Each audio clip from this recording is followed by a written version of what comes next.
Hello,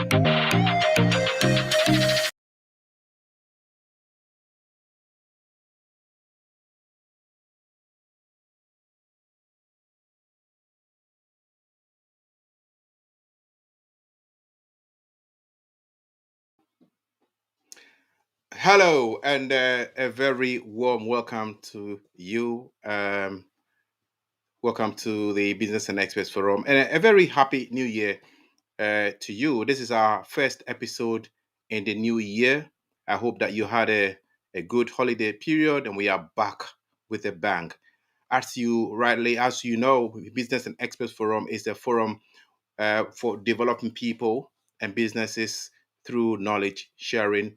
The forum features successful business executives, budding businesses, and prospective entrepreneurs. And what we do is that we highlight the progress and achievements made by people willing to go the extra mile to improve their lifestyles and lifestyles of those around them. And we do this by discussing some of their strategies and the approaches that they have adopted. The forum features experts and specialists in the respective fields coming to share knowledge on everyday topical issues such as technology, finance, medicine, engineering, entertainment, social media, the law, just to name a few. So if you are someone who wants to go either into business or improve your business processes or gain knowledge, or if you want to develop your passion, talent, or hobby into a business venture, then this forum is for you. And we are live every 2 weeks on Mondays at 7 p.m. GMT, 2 p.m. Eastern Time if you are joining us from the USA. And please remember to subscribe to the channel so we will get new episodes when they are published, and also click on the bell as much as you can. Right, tonight we are focusing on the state of one's mind and how that can impact on success or failure in life. There is a saying from a book I read written by Steve Maraboli. The book titled was Life, the Truth, and Being Free. And that saying was, once your mindset changes, everything on the outside will change along with it. And of course, this is the beginning of the new year. I'm sure you put your New Year resolutions. So there's no better time than now to have a positive mindset, considering all that is happening around us. And also, just to make sure that you focus on your resolutions and then you achieve them in the coming months. But how do you find the space and time to harbor a mindset that will propagate you, enable you to achieve your New Year objectives and beyond? To discuss this and many more, we have with us today a renowned writer and public speaker. She has written a series of books on mindset and how one can revolutionize one's mind in the approach to various aspects of life. She is the pioneer of the Mindset Revolution maps and clubs with a passion for seeing the African continent develop and become totally emancipated. So it's a good opportunity if you're looking for a strategy to change your routine or mundane lifestyle. Ladies and gentlemen, please welcome Mrs. Akosia Bemi Ashagbo to the Business and Express Forum. Hi, thank you. Right. Akosia, you're welcome to the Business and Express Forum. How are you today? And Happy New Year to you. Happy New Year to you too, Marcus, and Happy New Year to the audience as well. I'm Good. well. Good. Okay, so we're going to go straight into the questions. You have written a book on mindset revolution, and I just want you to explain to the audience what you mean by mindset revolution in your own words. Okay. I'll address each of the two words separately. Okay. So we use the term mindset a lot, and really, if you break even mindset up, it basically says your mind about something is set. So the question is really what set about? What's making your mind set? Essentially, the key thing with regards to mindset is you have certain beliefs. Those beliefs are about a particular aspect of life. And those beliefs are set in stone. They become they're not set in stone, but they become your foundational basis for thinking and making decisions in relation to that particular area of your life. Okay. So you have beliefs about your career, you have beliefs about relationships, you have beliefs about business. All of those things create mindset states. So Right. really, that's the issue of mindset. The reason why I talk about revolution is most of my books are written really, I mean, through the lenses of me looking at the and to be honest with you, that's where I have come, my perspective. And Okay. I reached the conclusion that in actual fact, we can't evolve because we have two options. You can either evolve, which is evolution, which is a Yeah. gradual shift, or we can revolutionize. We're at a point within our continent that I believe we need a radical shift. Okay. We can't afford to actually evolve gradually because where we are in terms of our belief system is actually holding us in places that we truly do not want to be. And hence the mindset revolution, which literally means a radical overhaul of your belief system in particular areas of your life so as to achieve the different results that you want. So let me put it this way. If everything, if there's a particular area of your life where you are superbly happy, everything is going very well to your expectations, you're maximizing your potential, etc., then you don't need to change your mindset in that area.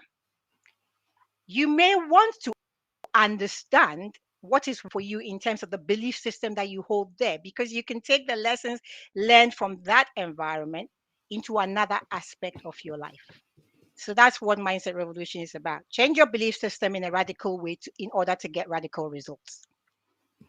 Okay, so basically, from what you said, what I understand from that is that you're looking at more positivity, basically. So if you think that the kind of mindset you have, and you talked about people settling in their mindset based on the beliefs that they have, if you have, if you have beliefs, the beliefs could be positive or negative in terms of for you on you as a person. Absolutely. If they are negative, you've got to find a way of changing those beliefs to make sure that you change them. You do that by changing the way you think about things and the way you approach things. If they are positive, the thing is to just hammer on it, make sure you stick with it. So that's interesting. Were you going to say something? Were you going to react Yeah, I to my was going to say I would rather, yeah, I was going to react to it because I'd rather not create a dichotomy of positive and or negative negative? Okay. beliefs. I'd rather, in terms of life, talk about limiting and unlimiting beliefs. And I'll tell you why. Because you can have limiting beliefs that still are positive. Let me give you an example. A lot of people relocate and come into the Western world. Yeah. And we may have a limiting belief that says, if I rise to a particular position within the corporate world, I'm satisfied. That's Okay. not a negative belief. It's a positive, but very limiting belief because you have told yourself you can't rise beyond a certain rank because I'm in the Western world, and for whatever reasons, you may have certain beliefs that are driving you to constrain yourself. So I'd rather talk about limiting and unlimiting than positive or negative. Okay. Okay. I think that's a fair point. So just dwell on the limiting. So if it's limiting you, or is it kind of liberating you to kind of proceed and achieve your potential as it were. And I know you have written a number of books. So do you want to tell the audience how many books you've written so far, and then maybe go to the point of this fundament talking about some of the fundamental themes across those three books I mean briefly. Okay, so in terms of the Mindset Revolution series, from a Yes. non-fiction perspective, I've written three books. Okay. The first book I would call is almost like the salad menu. It's really an overall general life manual. So it's not trying to address just one particular aspect of anybody's life. It's basically saying take a holistic view of your life and understand certain principles that govern life and understand how you can change those beliefs that you're holding that are limiting you in different aspects of your life. Okay. So that's a holistic book, and it's on a 365-day type um, exercise. So you go through it on a daily basis and take some activities, trying to reprogram yourself by giving yourself a little nugget of a message every day that Okay. helps to change or shift beliefs where they need to shift. Um, Okay. the second book is really delves deeper Okay. because what it talks about is different mindset states, because Okay. there's a tendency to talk about mindset as though it's a dichotomy. It's like you either have a fixed mindset or a growth mindset. And as much as that is really an underlying theme, it's not necessarily an either or. So I'll just give you an example. A lot of people use the word entrepreneurship and innovation alternatively, but Okay. actually you hold very different belief systems and mindsets when you're talking about having an entrepreneurial mindset versus having an innovative mindset. An Okay. innovative mindset seeks change, looks for the opportunity to evolve, sees that there is a different way that this can be done. An entrepreneurial mindset seeks to commercialize. It actually sees that this is something I can create a need for you. I can use my entrepreneurial mindset to get you, Marcus, to believe you have a need when in truth you don't even have a need. That's an Okay. entrepreneurial mindset. Now, when the two things collide, don't get me wrong, when the two things collide, you have a superb recipe, because there you've got somebody that's actually got the belief of change and innovation, etc., Yeah. bringing things that can have a commercial impact. And Right. therefore, but you can't assume that those are one and the same things. I can be very entrepreneurial without being innovative, and Okay. vice versa, depending on my belief system. So that's what the Okay. second book does. And the third book really focuses on Africa. So the third book is, I guess, my best baby at the Mhm. moment. Not my best baby in terms of uh, people's evaluation. My best baby in terms of my desire, my passion, Okay. is to Okay. see the African continent, which is why I say that's my lenses through which I write. Um, Maximize its potential. So that book actually it gives about 52, 55 different things, areas within the African context that we need to make certain changes. And it seeks to help us program ourselves to develop mindsets such as wealth mindset, a legacy mindset, a health seeking mindset, entrepreneurial mindset, as I said, and so on. So those are the books. First one, everybody, self help salad menu, pick and help yourself on a 365-day basis. Second one, understand mindset states. Third one, focus on Africa. Okay, that's really interesting. I like the salad piece. So, if as a layperson, if I say, for instance, I take one of the books, let's say I take the first one and I read, what will be your expectation of my everyday approach? How should I approach the ideas that you shared in those books? Because the whole concept is about changing the way I look at things, the way I think about things. So when I read it, what should I take from that, and how should I kind of utilize what I pick from the books that I've read about the mindset change when I'm looking at the salad one, which is the first book? Okay, so as I said, the salad one is a 365-day thing. So there are 365 lessons, so to speak, or exposés, so to Okay. speak, in there. And they talk about different things. So, I mean, the starting point, I talk about a poverty and abundance. Well, I set the scene for Africa as a context, and then I talk about poverty and abundance as concepts that we need to understand. And I call that Hmm. particular section of that book the starting point. What do I expect when people take a page and read it? I expect that you would obviously take time to reflect, because this is not something you read a storybook and basically you move on.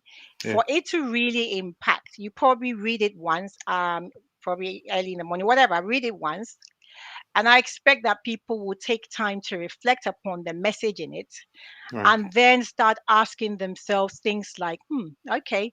Because at the end of each, I sort of give an affirmation or a direction as to something that you need to change in support of that particular lesson that you have learned. Okay. So people might ask themselves in their reflections, what should I start doing? What are some things I'm doing that I really should stop doing? Having taken this Okay. lesson, what should I Right. stop doing? Right. And what can I do differently? That's correct. And so at the end, every 7 days as well within the book, it gives you the opportunity to record some of the changes you've made as a result of having reflected, so that you don't just read through it as a book of 365 pages or whatever and then promptly forget the message. In actual fact, it's a learning manual. So for Okay. those who are used to having quiet time, I would say it's a similar concept or similar principle, but this is a lifestyle manual. Okay, okay, that's really interesting. Um, um, just before we carry on, because I want you to, I know you have a copy of the first book. I want you to kind of put it on the screen so our audience can see it, because I'm sure people would probably want to look it up online through on Amazon or in online, just want to buy it or the hard copy. So just put it on up on there so that we can, and if my technical director can, yeah. So for those who want to see what the book looks like, just lift it up a little bit for us. Yes. Okay, that's fine. So Mindset Revolution, and that is the first book that Akosia wrote, Master Your Thoughts and Master Your Life. Okay, so thank you very much, Akosia. Thanks very much. Okay, so if you need a copy of the book and you are struggling to find it, you can contact Business and Experts Forum at businessandexpertsforum@gmail.com, and we would connect you. We'll link you up with Akosia so you can get a copy of the book. I have read a book, and I can tell you it's a fascinating book, and there are loads bitten a lot about it that you can learn. So going back to the point you're making, Akosia, if I am somebody who is on a pathway, and whatever I'm doing is working, in my opinion, do I still need to read the book? Absolutely, because actually, I'll take a step back. The point of, and this is where that's why I actually highlighted the limiting and unlimiting beliefs. Okay. So I think you can learn from the book by asking yourself, why am I settling for this point? Is there nothing beyond here that I would love? If there's something that I would love, why am I holding myself back? Yep. What's stopping me from striving beyond where I'm currently comfortable? See, Okay. what is even more dangerous is actually being comfortable. Okay. Because as JP Cotter put it, when you want to change, you have to have a healthy dissatisfaction with the status quo. Okay. That's what will drive you to change. But when you're comfortable, you need to ask yourself, am I comfortable because this is all there is to it? Am I Yep. maximizing my potential at every level in every way? I'm not saying be discontented. That's not the same as a dissatisfaction with the status quo. Yes. Contentment is a state. Yeah. Satisfaction or dissatisfaction is driven by something. Okay. Yeah. So I Yeah. expect people to be content wherever they are because you're maintaining a certain state. However, you need to be able to critique yourself and really ask yourself, I've got lots of talent, I've got lots of knowledge, I've got lots Hmm. of networks, I've got lots of ideas. Is this all? Am I maximizing every opportunity? Am I maximizing every potential? Because if you're not doing that, in some respects, you're actually being selfish. And I'll go back to, I think maybe I should just connect us to why we are here in the first place. We're Yeah. not here for ourselves. We're here to serve. That's Right. it. We're here to serve, and in the process of serving, we discover ourselves. Right. Okay. So we're here to serve, and then in the process of serving, we keep discovering. And you don't finish discovering. By the time you finish discovering, you're standing in front of the pearly gates or wherever you believe you're going. You're standing there, as in you finished your transition here on earth. That's ideally what it should be. Doesn't mean we all achieve it, but that's ideally what it should be. So, in answer to your question, actually, that if you're satisfied with the status quo, I would Hmm. say this is probably the best opportunity for you to critically assess yourself and ask yourself, am I settling, Hmm. or actually am I supposed, because as humans by nature we are supposed to evolve. Yeah. We're not supposed to be static. Okay. All nature actually evolves.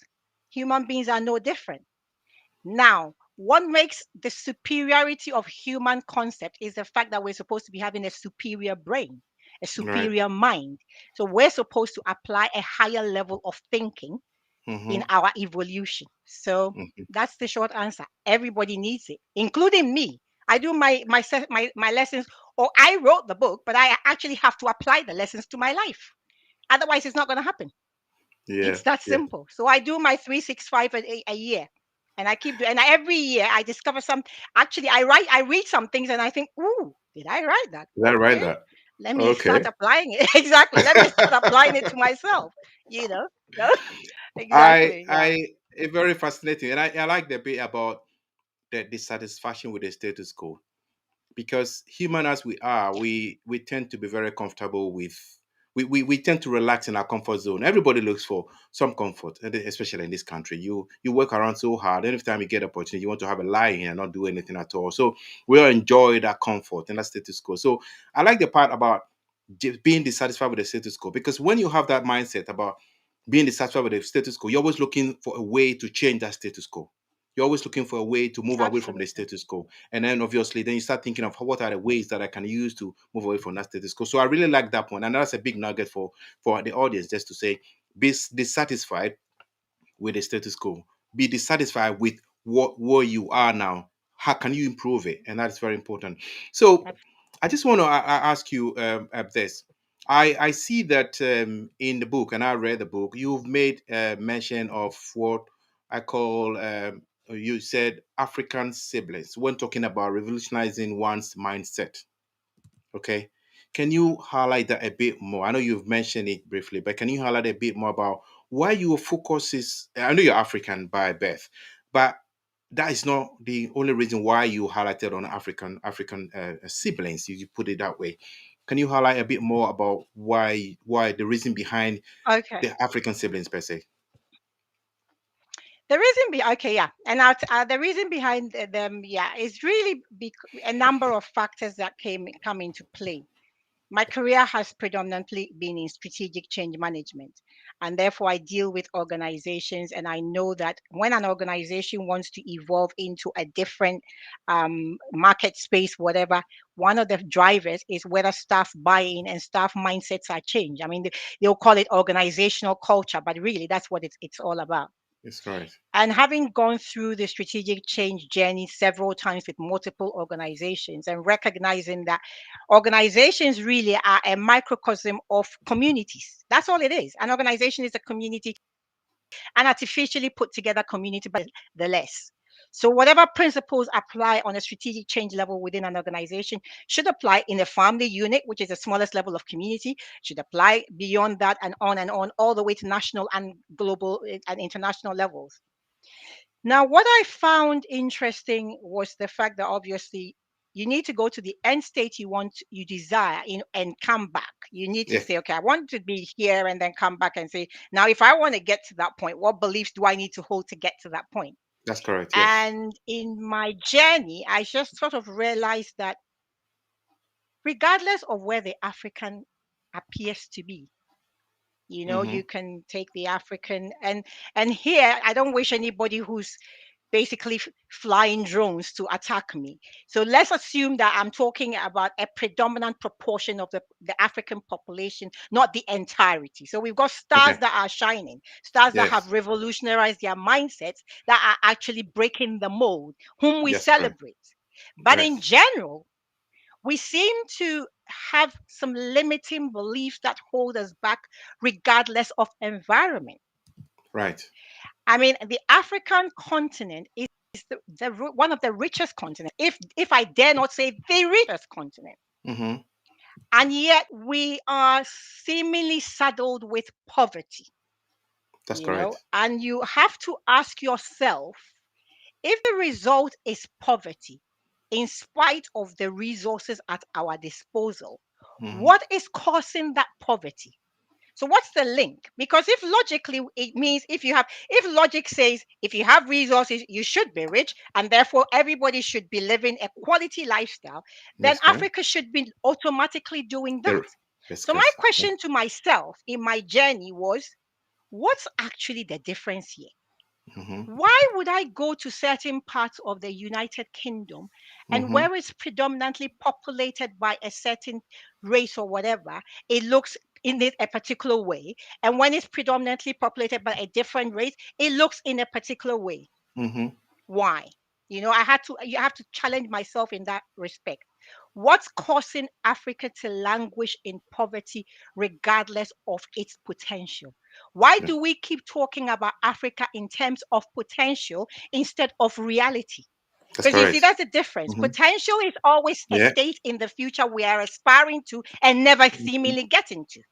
That's I mean, correct. Yes. from I'm, Yeah. I'm I'm 53 now, and I'm sure from the moment I was born till now, I've heard of potential, African potential, African potential, African potential, from Nkrumah to who we all talk about potential. Mhm. Why does it still remain a potential?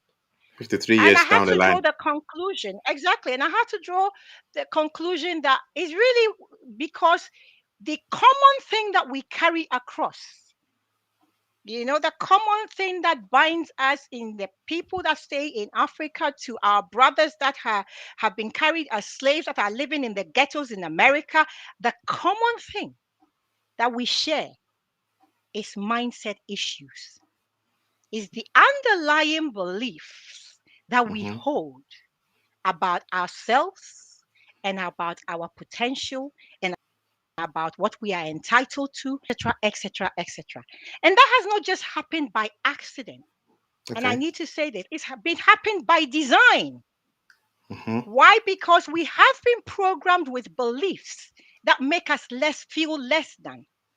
The typical African history tells you about the slave trade, but it doesn't Hmm. tell you about the role models that existed over 2,000 years ago. It doesn't tell you the Africans that brought mathematics, geography, astrology, and all that the Greeks, etc., went to learn, and now we're being told they are the ones that brought it. It doesn't tell you that. What it tells you is your ancestors were sitting in the continent of riches, and someone able to come and actually pick them as slaves.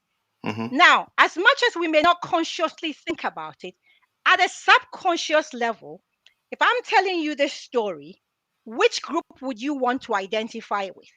The one that actually came and took you away as slave, The one or who the was one taken that allowed themselves to be to be enslaved? taken. Yeah. You would immediately superiorize the one that was able to come and take you in your environment as a slave. And hence the slave mentality that we talk about. You don't have to have gone through being carried across the shores to America or the sugar farms, etc., to actually hold that mentality Yeah. because you've been programmed by the history you've been fed. And Yeah. that's the issue. We need to recognize the programming that has happened and continues to happen. Yeah. And we need to then say we have to deprogram and reprogram ourselves. Because the fact of the matter is, your brain cannot exist in a vacuum. You Hmm. have to be programmed. Now, you can choose to program yourself consciously, or you can choose to allow the world to program you. That's Okay. it. I So think. I that's the think. issue. That's where I came from. Yeah. That this is you made some very strong statements, and I tend to agree with you on almost all the things you've said. My challenge is this. So we know that there's a program, and we have to learn to break the mold. I think the challenge that a lot of people have is, how do you break that mold? Because you talked about, you got to kind of reprogram yourself. Yes, it's easy to say reprogram yourself. How does one who's been culturally and everything fed with that message of this is what you are externally, all they've known, all they've seen, all they've read is about the fact that you are inferior? How does one Yeah. person, such a person, free their minds and start thinking, look, I am actually superior? Because I think that for a lot of people, that is what the challenge is. The challenge is, this is all we know. How do we? I can see what you're saying. I can see the difference between maybe people in African in the Western world and the African world, and then you can see the disparity in wealth and all of that. And we know that a lot of world that is in Western and in Europe are from Africa. We know that. But how does somebody who's been fed those lies in history all their lives, so 53 years to 53 years, how do they get to change that mindset? How do they get to kind of reprogram themselves? What would you think And the way forward on that? this is where things like how does programming happen? Programming happens through your senses. Yeah. You take things through your natural senses, it goes into your subconscious, it actually gets set in your subconscious, then almost like your subconscious is like the software your body, your life runs on. So your Mhm. subconscious becomes the Microsoft PowerPoint in there, and it starts Yes. churning out presentations. If you want a database, you don't put Microsoft project software inside you. You put Yes. an Excel software inside you. Okay? Correct. Same Yes. principle. So now you need to feed your senses consciously. It's Yes. your decision to feed your senses consciously. One, learn your history. Hmm. Absolutely. And I'm not talking about the transatlantic slave trade. I'm talking about go all the way to the Egyptians, the Kemets, the whatever. Read, read, read. Learn the true African history because you will begin to have a different sense of self identity. Right. Reading is one way of programming yourself. Some people just don't like reading. Nowadays, you've actually got it made easy for you. Listen to the book. Exactly. Even when you're going to bed, when I go into bed, I play a book to myself Ebook. and I fall asleep. Yes, I Ebook. fall Yeah. asleep, but I know the message is actually working in my subconscious. I'm Hmm. programming myself with that. So we need to do that. You need to protect us as well. Unfortunately, we don't own the media at the moment, but Hmm. the media is one of the most powerful ways of being programmed. Okay? So Hmm. program yourself through your senses, reading, listening, watching, watch movies. Please don't watch African movies just about witchcraft. Watch movies that edify you, you know? So that's that. It's through your senses. Okay, there is actually a question in the chat, but I think you can more or less answer that question because the question is, how do you find the motivation to think positively when all you hear these days is negative? I think you've more or less answered that question, which is basically start refeeding yourself, start Drown the reprogramming noise. yourself. Yeah, drown the noise and refeed Exactly. your Nobody is your going to mind. drown the noise for you. Drown the noise. At some point during this whole COVID 19, when I felt like I was actually being bombarded with such confusing information, I told myself, you know what? None of this is actually helping me Hmm. become any more informed because today is, oh, yeah, yeah, it can spread through the air. Tomorrow is, well, you have to touch the person. At that time, there was so much noise. You Yeah. couldn't sift the chaff from the wheat. I just drowned the noise out. I wanted a certain baseline of stability before, you know. Okay, okay, that's interesting. In, Okay, sorry, were you done? I was gonna move on to a yeah, question go that ahead. is in the chat. There's a question in the chat which I want us to quickly look at. So it's can you suggest some good sources of learning history? This is a young person who obviously who wants some resources on how they can learn about the true history of Africa and all about how enriched we are. There are some Facebook groups. What I would Okay, ask you to do is to actually just literally go into Facebook and just type African history groups. You right. will find a number of them there, and most of them are actually doing some fantastic work of bringing those resources to you. Go to Google. Trust Mm, me, I mean, we are living in a fast food world and it has its pluses and it has its minuses. Information for you is at the touch of a button. So you are lucky and fortunate not to have to those days where you have to drive 20 miles before you even find a library that potentially stocks a book that you may potentially be able to borrow. Everything is available. Just do the right searches and you will find. But within Facebook, there are some groups, and I can actually send some information to Marcus after this show, which he can yeah. share, and you can go in and help yourselves to that. But yes, there are some good radio stations as well. Just type black radio stations as well and just find out there are some good radio stations that are sharing some information. If you like talk shows, and look at some of the American talk shows, but just look for the ones that truly are edifying you. You're going to have to entertain yourself. I'm not saying we should be so boring and so strict in life, but even in entertaining yourself, you can get good information versus unhelpful information. And That's I correct. said it jokingly, but the African movies that just keep telling you everybody is a witch, it's not helping you. It That's really correct. isn't. It's good entertainment. We laugh about it, but you keep programming yourself with it. So, Yes. you know, Okay. Okay. That's really interesting. So I hope that the audience member on the audience who has heard that. So, okay, so if you've just joined us, just to let you know that we've been listening to Mrs. Akosia Bamia Shegbo. She is the author of the Mindset Revolution series. The books are on Google. The books are on Amazon. So if you type the Mindset Revolution series, you get the books. There are three books so far. I have read the first one, and I'm going to read the second and third one because that is really good. It helps you to kind of reprogram yourself and start thinking differently about not only about wealth, but about everything that you want to do in life, your approach to things, and it's really helpful. So if especially if you're a young person, this is a good book for you instead of the African movies, as Akosia has just said. Akosia, there's one thing that I just want to highlight. um Okay, actually, just before we bring that question, I just want to let our audience know who we are having next on the program. On the 24th of January, we have with us a GP, and this is somebody who is going to be talking to us about what to do in medical emergency.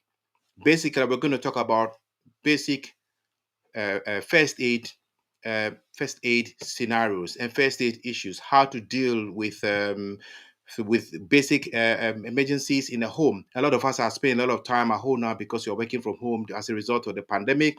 So we are prone to a lot of accidents in the home. So this is a medical doctor who is coming in to talk to us about what to do. So what do you do after you've dialed 999 or 911 and you're waiting for the paramedics? What do you do? Or you're waiting for the doctor. In the interim, what do you do?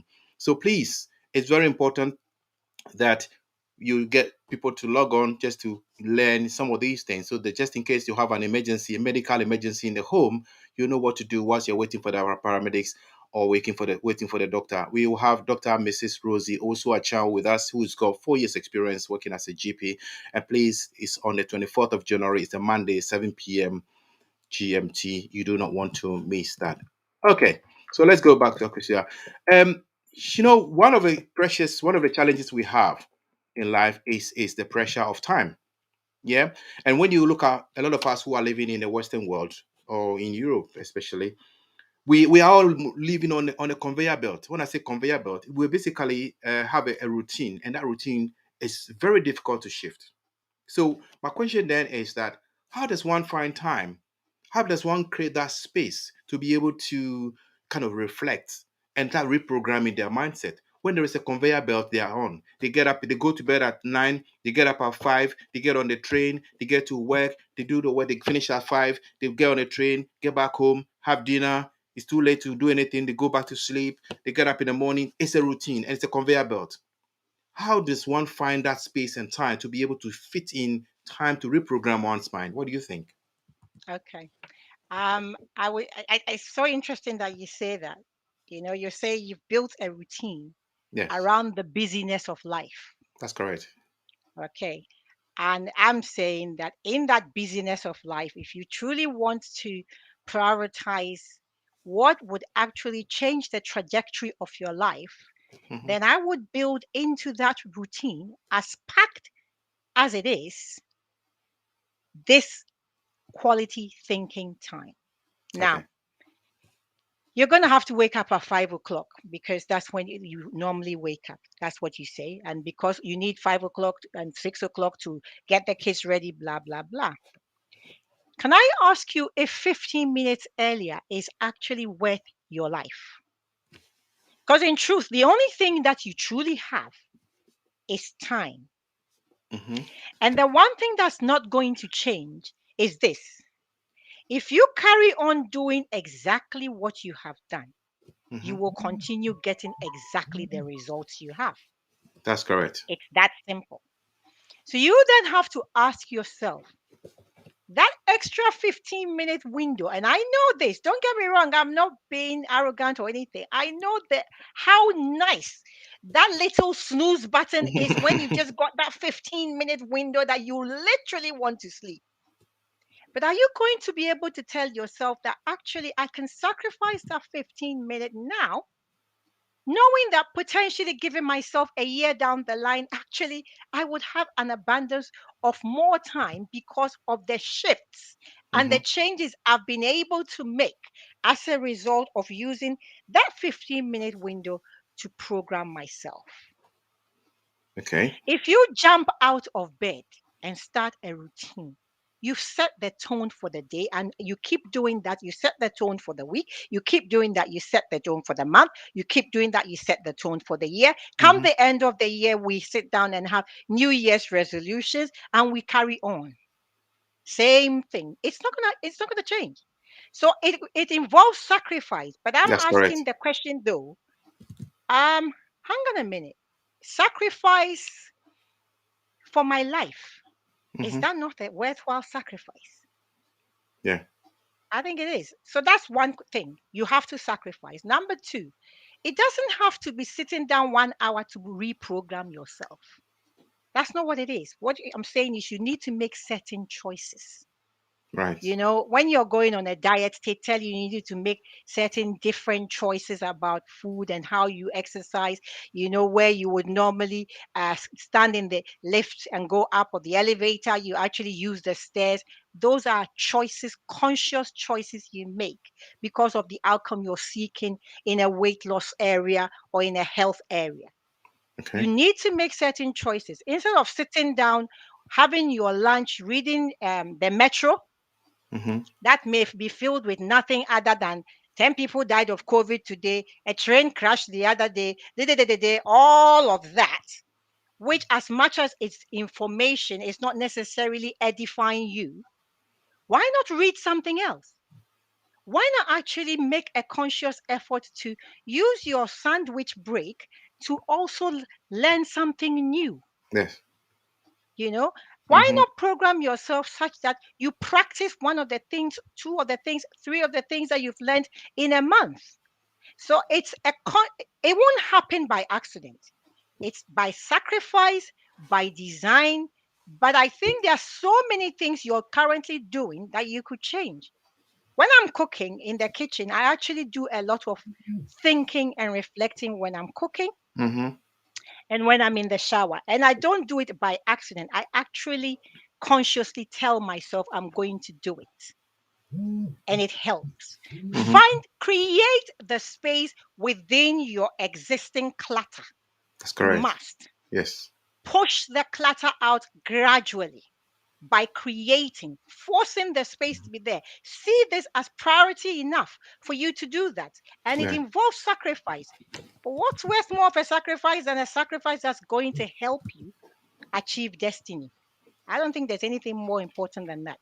I think that's really helpful because I think you've hit the nail right on the head because you obviously need to because I did mention that routine, but you're right because before you can actually move on, you have to break that routine somehow. You got to kind of fit something to that routine, and that means sometimes a sacrifice. And you write about it about what we read about newspapers. What do you It's lunchtime? What do you read?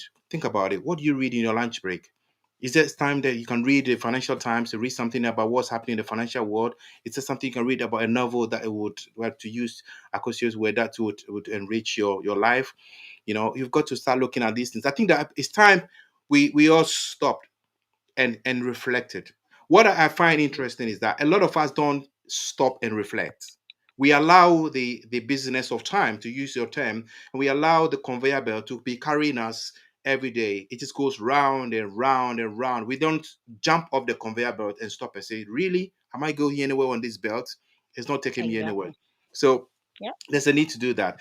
Okay, so we I know that in the book that you in the book or the first book, you've mentioned what you have called the little success strategy. And Hmm. over there, you've listed about 13 things that you think that one can do just to achieve Hmm. success. I mean, there's so many of them. We don't want to delve into all of them. Once the people get a book, they read it, they will know it. But if you just highlight maybe two of them, because I'm conscious of time, highlight two of them and talk about those two, see how that impacts on success. How about those two strategies impact on success going forward? Okay. I think one of them was I say dream a little more. Yes. So one of the byproducts of routine is that it actually shuts down the ability to dream All right. because you're so obsessed with just fulfilling the routine of every day that you really haven't got time to, you know, think beyond that. Right. So one of your strategies is actually making a conscious effort to dream a little more. And I'm not talking about dreaming as in going to bed and after having eaten too much, you start dreaming about cows chasing you and all that kind of stuff. That's not what I'm talking about. I'm talking about making a conscious decision to actually dream about something, pick a nugget, pick an idea, pick an ambition, and literally ruminate on it. Just Right. ruminate. We talk about the cow ruminates. It literally eats and brings it back out and eats it again. Bring it Yes. back out. Chew on it a little bit more. So Yes. that's one of the strategies. Because you see, as Albert Einstein said, imagination is everything. It's the preview of life's coming attraction. If Mm-hmm. you dream a little more and you chew on it a little more, you are actually activating your imagination. That Mm-hmm. is where the birthing of dreams happen. That's what it is. Basically, what he's saying is if you can see it in your mind's eye, All right. you Yeah. will see it in your real physical eye. It's Okay. because your mind's eye gives you the preview. Like when you're going to watch a movie, you get the trailer and you think, The "Oh, trailer. Yes. exactly. That looks enticing." If the trailer comes and is boring, nobody will go and watch the film. That's correct. If your Yes. imagination is not filled with dreams, you're not going to fulfill destiny with dull imagination. So you need to put a seed of a dream in there to actually activate the imagination.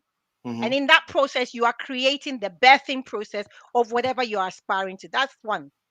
The other thing I'd say is listen more. Right. A lot of people don't know how to listen.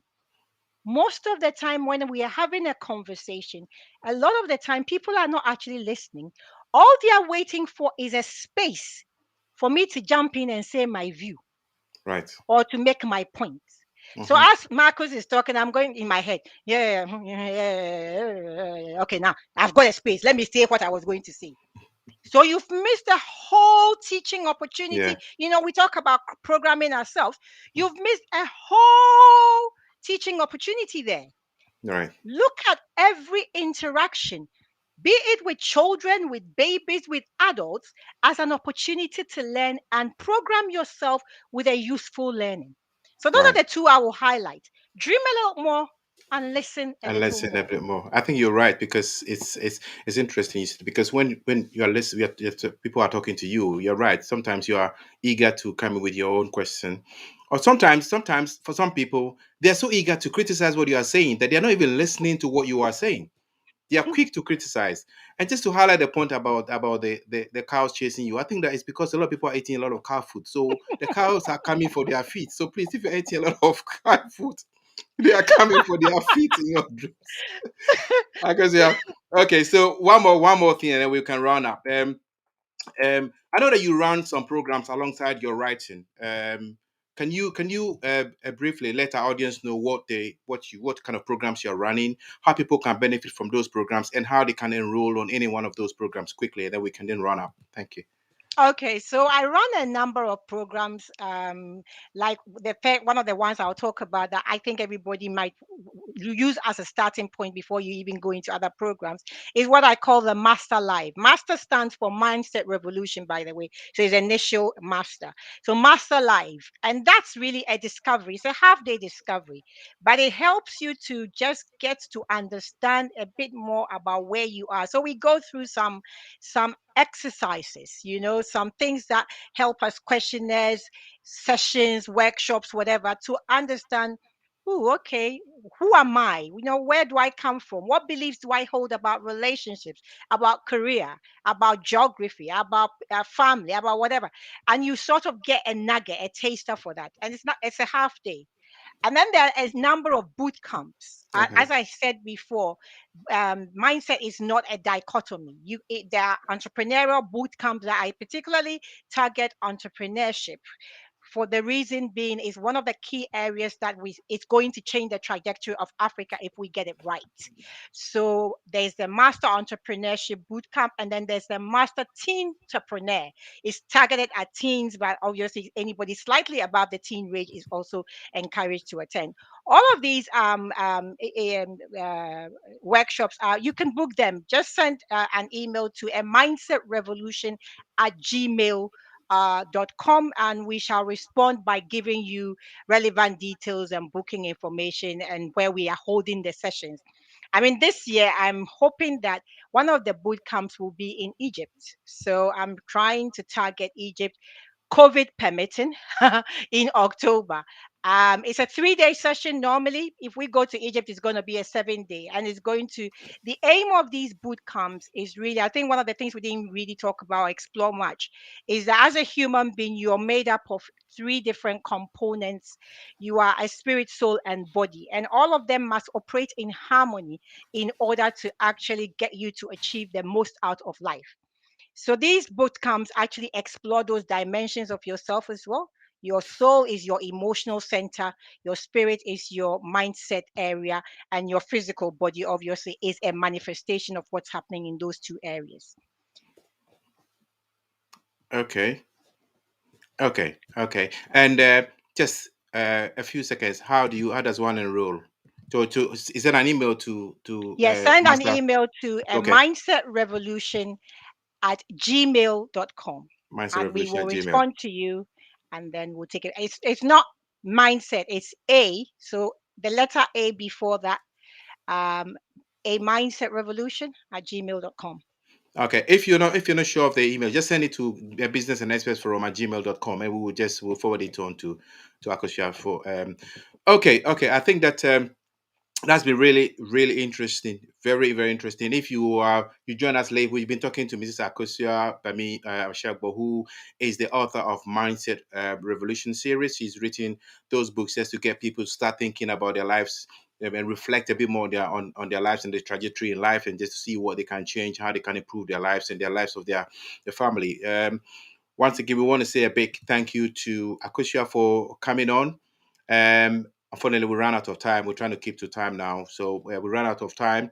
Thank you very much, Akosia. I'm sure we'll bring you again, because what I plan to do is that we will bring Akosia this. The next time we bring you in, we're going to have series where you come and talk specifically about each of the books, so we can delve a little bit more into the book. So we can take the book one, which is a salad. We can take the book two, which is the one that allows you to kind of make choices on which of those mindset revolutions you want to pursue. And then the third one, which is about Africa, we can delve a little bit more into all of those. So that is really interesting. We will have you back, and want to say a big thank you. You are a very busy person. We want to say thank you for taking time off to come and then talk to us about mindset revolution. I've learned a lot. There are a lot of things that I've picked from here. Things about your spirit and soul operating in harmony. I think about you have to be unsatisfied with the status quo. That's the one that hit me hard. You got to be unsatisfied with the status quo, otherwise you're not going to make any change. You got to make sacrifices. You have to break the routine and make sacrifices so that you can then learn new things. What do you use your time for when you're on your lunch break? What kind of things do you watch? And in terms of what you can listen to, if you haven't got the time to read, they have got ebooks now. Ebooks, you just plug them in, you play them, and you can listen. So there are so many ways that we can reprogram ourselves and to change our mindset, to see change how we think, and just to improve our life. So thank you very much. And obviously to you, the audience out there, I just want to say thank you, because without you, this program is going nowhere. Thank you for tuning in and then coming on the program. Next, coming up on the 24th of January, we're going to have Dr. Mrs. Rosie, also a child. She's a 4 years beach GP with 4 years experience, and she's going to be talking to us about what do you do when you've dialed 999 in a medical emergency and you're waiting for the paramedics. What first aid do you provide? So, domestic first aid. Just please log on. It's very important. Most of us are spending time at home now because of the lockdown, and we are having prone to a lot of accidents at home. So please log on so that we can learn what we can do if our children get into trouble, they have any medical emergency. We know about CPR, so mouth-to-mouth resuscitation, but there are a lot more that we can learn. So please tune in again on the 24th of January, and you can learn a bit more. And I would like to run up with this saying by Amit Ray in his book called Walking the Path of Compassion. It says, open the window of your mind, allow the fresh air, new lights, and new truths to enter. That's what I want to leave you with. Open the window of your mind, allow the fresh air, new lights, and new truths to enter, and you learn new things. So, thank you very much. See you on the 24th. Until then, it's Marcus saying bye for now, and thanks for watching.